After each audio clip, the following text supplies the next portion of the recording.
Welcome back, gang. It's Deltia from Deltiasgaming.com. And during a recent live stream on my Twitch channel, I took all 6 stamina classes through a veteran Ark's Cranium dungeon solo. I did this to see how they played together with the exact same gear, exact same champion points, and nearly the exact same racial choices, food, potions, you name it. I wasn't using any fancy mythics or trials gear, just a very simple beginner-friendly loadout so this information could be applicable to the average ESO player. You're going to want to watch this video for a detailed, comprehensive solo stamina class guide for 2022.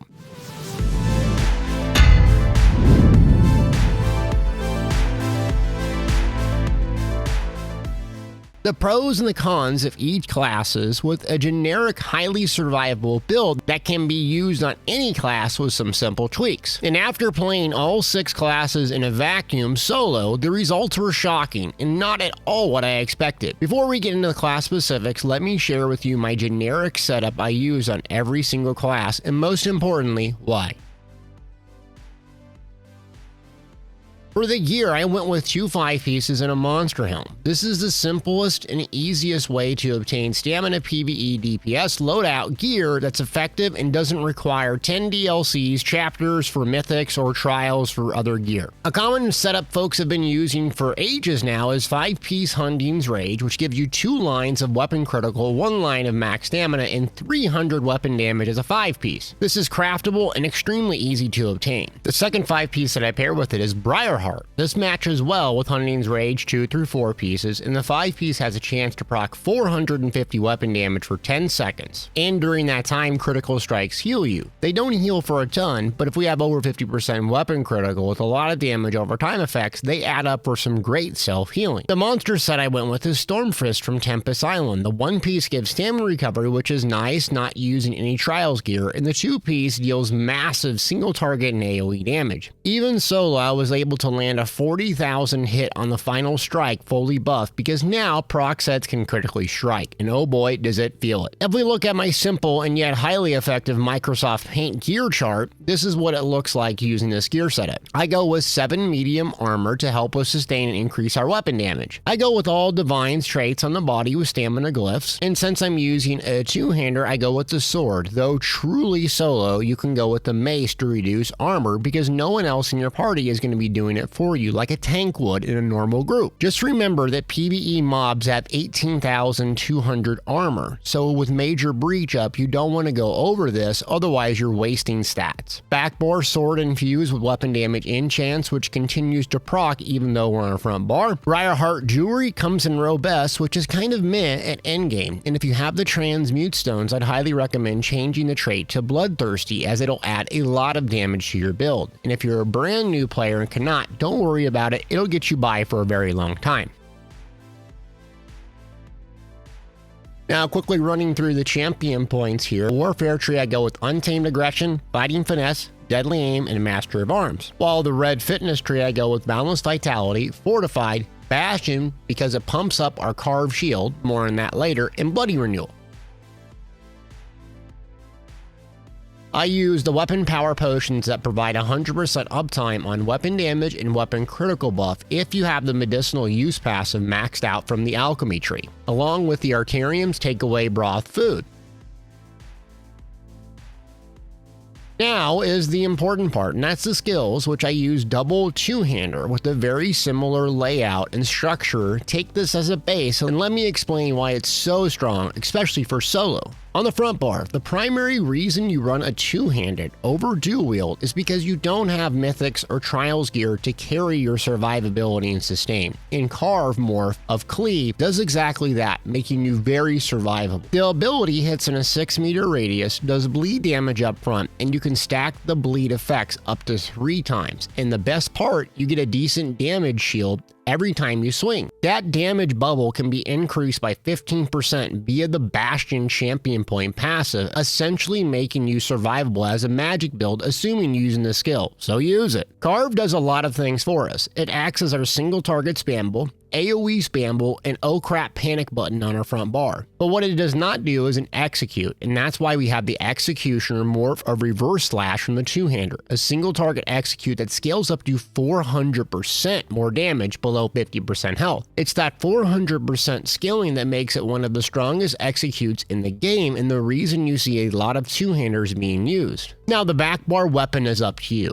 I prefer using two-handed back there with the Veteran Maelstrom Marina sword infused with the weapon damage glyph using the Stampede ability. During my testing, this outperformed Endless Hail. It also provides mobility, damage over time, and the bleed can proc the hemorrhaging status effect, adding another damage component on top of this already. You're going to use skill like Razor Caltrops from Alliance War to supply Major Breach, reducing mobs' armor and thus increasing your damage, unless your class specifically has that built in like the Dragonknight. You're also going to use Barb Trap for another hard-hitting dot, giving you minor force, increasing crit damage done. And you're going to use Resolving or Echoing Vigor for your standard heal over time. The two ultimates I use as a standard are Flawless Dawnbreaker on the front because it gives passive just for slotting, including increased weapon damage and also some ultimate back when you kill mobs. Backbar ultimate of choice is Mage's Guild Shooting Star, which does massive single target damage in stationary fights, plus an AoE fight to get some ultimate back, thus you can use it more frequently. Some classes have better ultimate choices like the Nightblade Incapacitating Strikes or the Dragonknight Standard of Might, but those two will work on any class if you need a starting point. Now that you know the generic build that I use, let's talk about each class pros and cons and what makes them special. I'm going to start with my least favorite and work to my most favorite. And no, it's not a Templar. The number 6 is the Dragonknight. The pros of the Stamina Dragonknight is massive AoE damage, especially with the rework to Flames of Oblivion now hitting 3 targets. You also have Major Breach debuff built into your class kit with a skill like Noxious Breath, and your only class that can get minor brutality using class skill lines via the Mountain's Blessing passive from Earth and Heart. And lastly, you'll have a lot of ways to do damage and healing with your off stat, meaning magic. This is something I always look towards in stamina builds because unlike magic builds, you rely on your stamina pool from movement and your abilities. So relying on a little bit of magic for healing and damage abilities helps you sustain. Skills like Flames of Oblivion cost magic, but they scale off the highest offensive stat, making it a great ability to throw in the rotation. A skill like Fragment Shield is great to pair with Vigor because it costs magic, grants major mending, increasing your healing done, plus grants minor brutality, increasing your weapon damage by 10% for 20 seconds, and restoring stamina with the Helping Hands passive. Okay, sounds like the Dragonknights are amazing. Why'd you rank them so low? The cons are it's noticeably less damage than Nightblade. Your resource sustain is tied into Battle Roar passive. When you're using ultimate, you get 50 stats across the board per ultimate consumed. Thus, you're waiting for your Standard of Might banner at around 250 ultimate. You use this, which does an absolute enormous amount of damage, well, until the mob moves out of the area. Now you've just wasted your huge AoE nuke. Your resource sustain is also tied up into using the Charge Weapon trait rather than Precise or another trait, which the Combustion passive, giving you back resources when you apply the poison status effect. This makes the Dragonknight feel uniquely pigeonholed into near mandatory gear choices, especially the weapon trait, to find your full effectiveness, and very limiting ways to sustain outside of ultimate and the charge weapon trait. Even with the exact same mobs, the exact same gear, racial choice as an orc, my damage felt lackluster compared to the other classes, and so too did my survivability. Not to mention, I'm recently leveling a brand new Stamina DK on the PCU server, and the Stam DK's early skill lines in comparison to a Templar or a Sorc are incredibly lackluster. You don't have access to a really nice burst heal straight away, and you either have to rely on outside skill lines, your weapon choices, or something else to basically be survivable, and it's very disappointing starting this class out right away. Especially if you're a new player, you might struggle with it. Stamina Dragonknight remains one of my favorite for PvE, but I still feel it's weak in comparison to the others, even if it's still really fun to play. Moving on to next, and that's a Necro.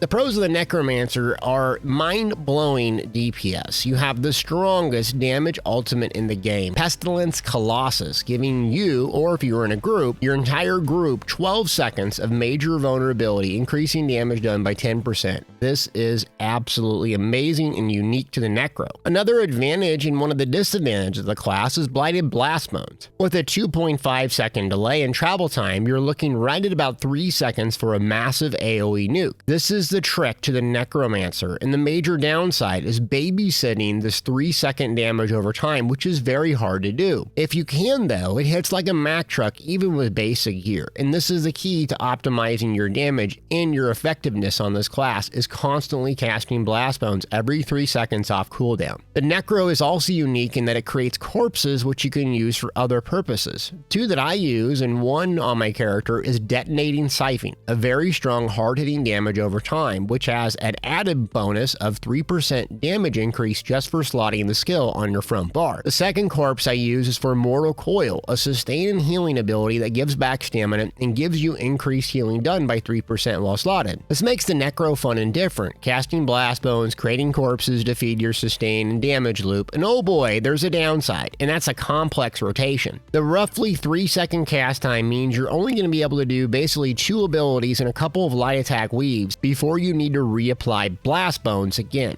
Frankly, it's too dang complicated and troublesome to babysit this constant cast and optimize my damage. I start paying more attention and only worrying about the Blast Bones, and next thing I know, I'm not keeping up my other buffs, watching where I'm standing or healing myself, and this was the only class that I had problems surviving on. Maybe it's my lack of time underneath the keyboard with this thing, but I really struggle with survivability, and the other classes I did not. There's another problem. Unlike my Stamcrow PvP build, you need to give up something massive in order to have great survivability. Take Skeletal Archer. This does great damage and creates a corpse.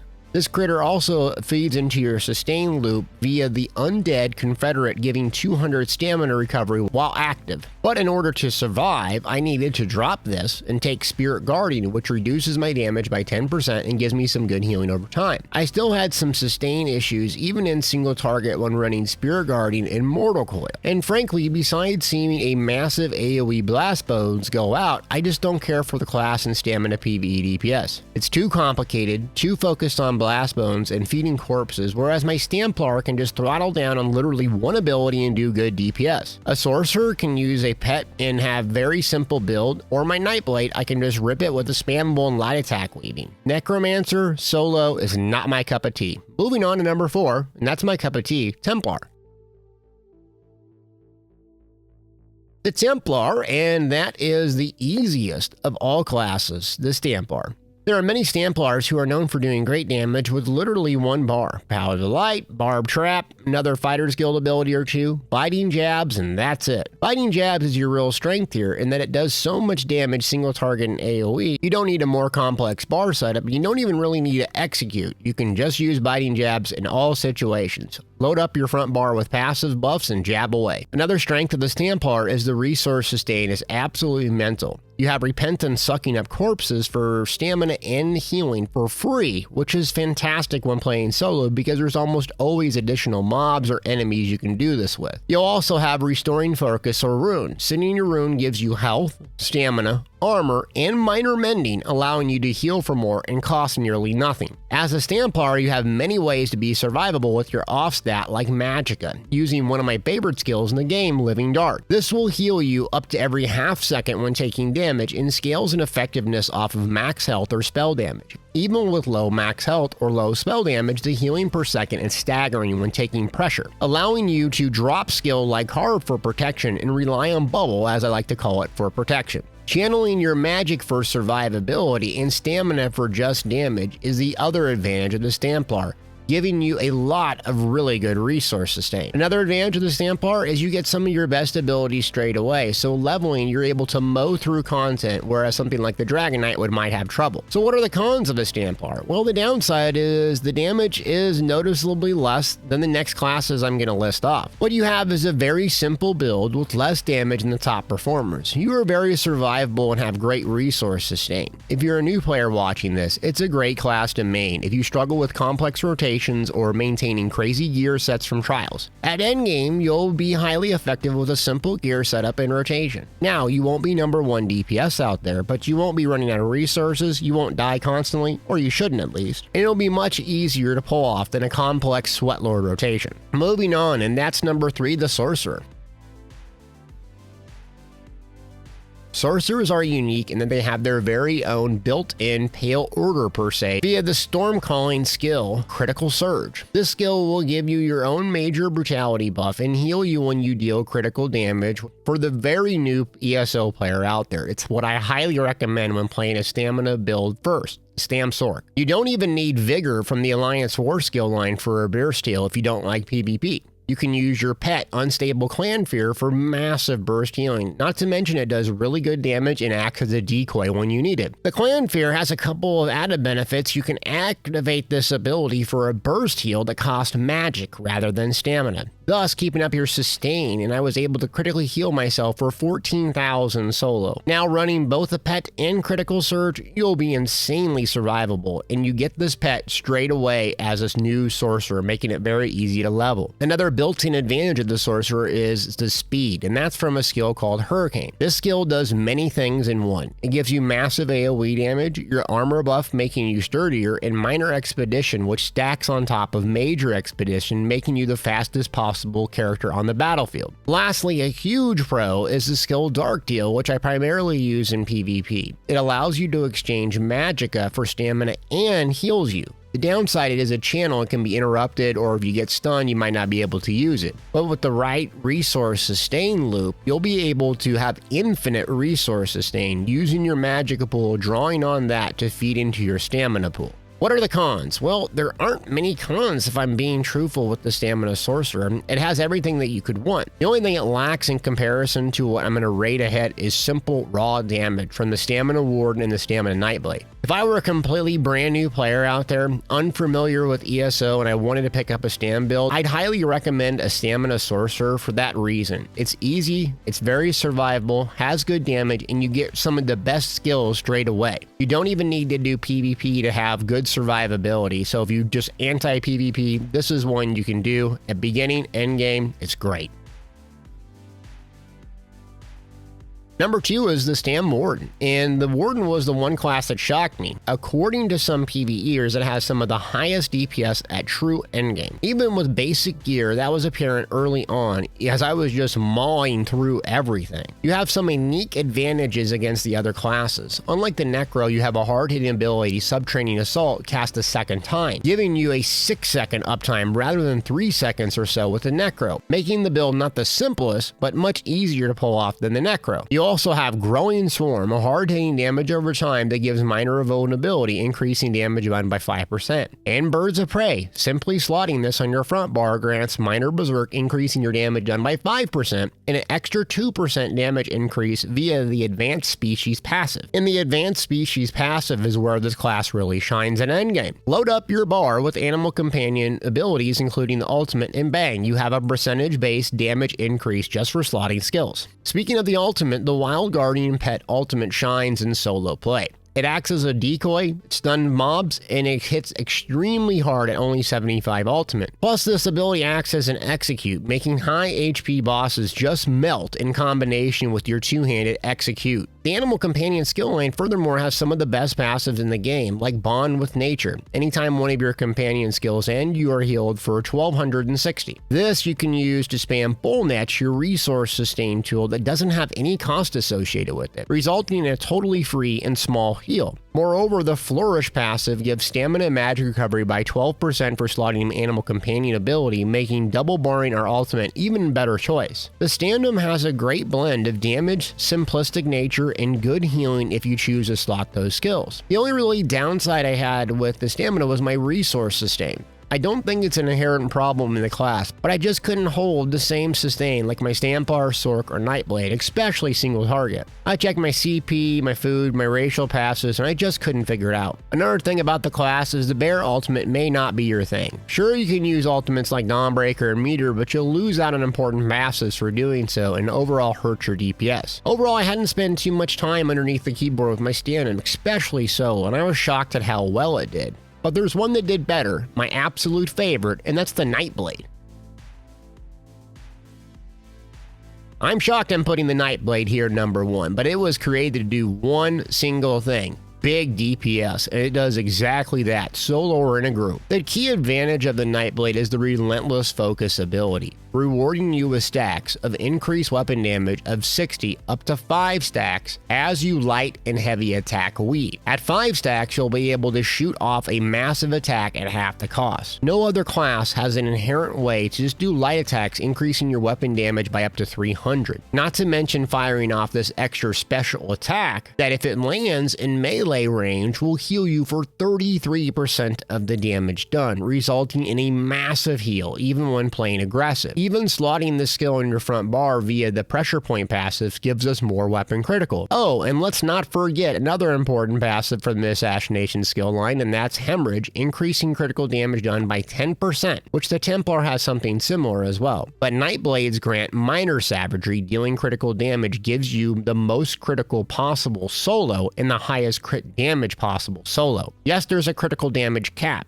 but even solo on a Khajiit, you shouldn't be anywhere near this, making it a workhorse DPS character, and this is just one skill. Nightblades also have advantages in the resource sustain part of it, because you have skills like Darkshade, which has great single target DPS but costs magicka. With the hybridization of the game's skill these days, most abilities like this one scale off your highest offensive stat. Thus, even though it's magic damage and it costs magic, it still hits like a Mack truck on a stamina build because its effectiveness is tied to whichever stat is highest, not just purely magic. Moreover, you can get your survivability not solely from your stamina pool with skills like Dark Cloak and Healthy Offering, both providing great healing at the cost of magicka, not stamina. I didn't use either of those skills for this video because I had so much survivability inherently just by killing things so fast I didn't need a whole lot added. And where the Nightblade excels over every other class that I tested is resource sustain, especially single target when not using Consuming Trap. One of the reasons the resource sustain is so strong is incapacitating strikes ultimate rather than flawless Dawnbreaker on our front bar. While having this slotted on our front bar, you'll restore magicka and stamina when light or heavy attack weaving with a negative effect on a target, which we pretty much always have one up constantly. Moreover, you have a skill like Leeching Strike, which heals you and restores resources for, you guessed it, light and heavy attack weaving.